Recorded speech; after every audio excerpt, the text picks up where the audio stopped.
ప్రశ్న YouTube channel CEO గమన వైకాపా నేత ఇంద్రసేన నాయుడులకి గన్నవరం పోలీసులు నోటీసులు ఇచ్చి విచారణకు పిలిచారు అనేది ఈనాడు రాసుకొచ్చింది. అనంతపురం జిల్లా కళ్యాణదుర్గం నియోజకవర్గానికి చెందిన వైకాపా కేంద్ర కమిటీ సభ్యుడైనటువంటి ఉమామహేశ్వర నాయుడు సోదరుడే ఇంద్రసేన నాయుడు బచ్చలకూరి జోసెఫ్ ఎలియాస్ రావణ్తో వైకాపాకు ఉన్నటువంటి సంబంధాలు ఒక్కొక్కటిగా బయటకు వస్తున్నాయి. శనివారం బెంగళూరు వెళ్ళిన పోలీసులు ఆదివారం విచారణకు రమ్మని గమన ఇంద్రసేనలకి నోటీసులు ఇచ్చారు. వీళ్ళిద్దరూ ఆదివారం సాయంత్రం విచారణకు వచ్చారు. మహిళలను సాయంత్రం 6 తర్వాత హెచ్చరించకూడదని నిబంధన కారణంగా ఆమె వెనక్కి పంపించేశారు. ఇంద్రసేనాన్ని కాసేపు విచారించారు. తిరిగి వీళ్ళని సోమవారం ఉదయం రమ్మన్నారు. మరొక గమన సీడీఆర్ను పోలీసులు విశ్లేషిస్తున్నారు. ఆమె ఎవరెవరితో టచ్లో ఉన్నారు, ఎవరి నుంచి ఎక్కువ కాల్స్ వస్తున్నాయనే అంశాల మీద దృష్టి పెట్టారు. రావణ్కి ప్రశ్నతో పాటు మరో 3 యూట్యూబ్ ఛానళ్ళు ఉంటే పోలీసులు గుర్తించారు. ఇవన్నీ హైదరాబాద్లోని వేరువేరు ప్రాంతాల్లో నడుస్తున్నాయి. వీటిలో ప్రధానమైన ప్రశ్న ఛానల్ మాదాపూర్లోని బాను ఎలైట్ అపార్ట్మెంట్లోని 302 ఫ్లాట్లో నడుస్తుంది. ఇక్కడే పలు వీడియోలను చిత్రీకరించి అప్లోడ్ చేస్తున్నారు. ఛానల్ కోసం గమనా కూడా పలు షోలు ఇంటర్వ్యూలు చేశారు. ఈ ఫ్లాట్ వైకాపా నేత ఇంద్రసేన నాయుడుదని పోలీసులు దర్యాప్తులు తెలియదు. దీన్ని మైనింగ్ కార్యకలాపాల కోసం వినియోగిస్తున్నట్టు తెలిసింది.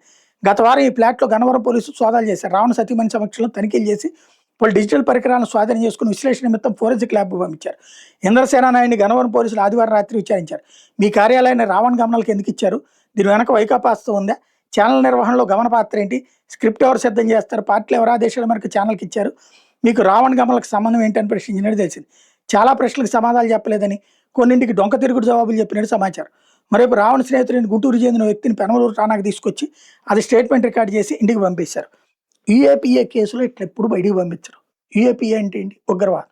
ఇప్పుడు అతని దగ్గర దొరికింది రావణ్ మంచోడు కాదు, కరెక్ట్ అయినటువంటి వాడు కాదు, హిందుత్వ వ్యతిరేకి. ఇది పక్క. నేనే ఫస్ట్ మాట్లాడింది, ఇప్పటికి కూడా మాట్లాడుతున్నా.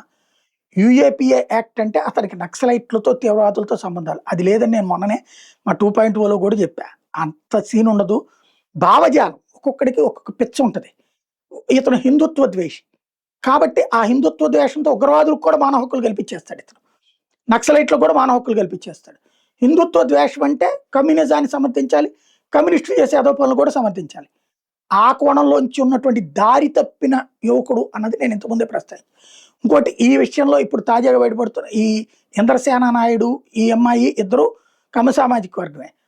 అసలు విషయం ఏంటంటే ఈ ఇంద్రసేన నాయుడు వీళ్ళు చెప్తున్నటువంటి దాంట్లో ఉన్న కీలకమైనటువంటిది వైకాపా కేంద్ర కమిటీ సభ్యుడైన ఉమామహేశ్వర నాయుడు. ఈయన 2019లో తెలుగుదేశం తరపున పోటీ చేశాడు. వాళ్ళ సోదరు అయినటువంటి ఉమామహేశ్వర ఇది ఇంద్రసేన నాయుడు, ఇతనికి అసలు పార్టీతో సంబంధం లేదు, వైసీపీలో కూడా లేడు. ఇతను బేసిక్గా ఇతనికి వ్యాపారం చేసుకుంటాడు, వాళ్ళ అన్నకి సహకరిస్తాడు అంతవరకు. అక్కడ ఈ అన్న చెప్తే అక్కడ ఏమైనా ఇచ్చాడేమో తెలియదు ప్లేస్. ఇంకోటి ఇక్కడ ఈ ఛానల్ ప్రధాన లక్ష్యం పవన్ కళ్యాణ్ బీజేపీని దూషించడం. గుర్తుపెట్టుకోవాల్సింది అది. పవన్ కళ్యాణ్ ఫ్యాన్స్ పెడితేనే కేసు ఇక్కడ నడిచినాయి. ఇది ప్రభుత్వం పెట్టింది కాదు. దాన్ని బట్టి సంథింగ్ ఏం జరుగుతుంది అన్నది అర్థం చేసుకోవచ్చు. నేను గత 2-3 రోజుల క్రితం చెప్పే విషయం.